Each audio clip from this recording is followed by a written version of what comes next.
Tu se malo onako, počneš kužiti fiziku. Aha. To tumbanje, Čuj, to je sad masa jedna od tonu i, ne znam, 250. Još ti su vozač, znači to je 1500 kila i vi se vozite 160, znači to postoji formula da ti izračunaš koja je to u stvari sila, odnosno koja je to sad masa. Jasno. I to treba sad zaustaviti.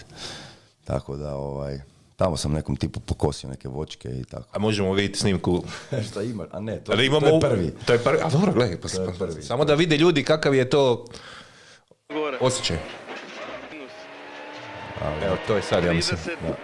Viš, ja sam dodao volanu desno, a trebao sam pustiti. Ja, nije to baš to, ali... A ti ćeš na dedu! Dobro je, deda, nije ni trzno. Je to Twingo? Je. A brate, rekao sad ja. A gle. Ja, viš kako smo izletili van.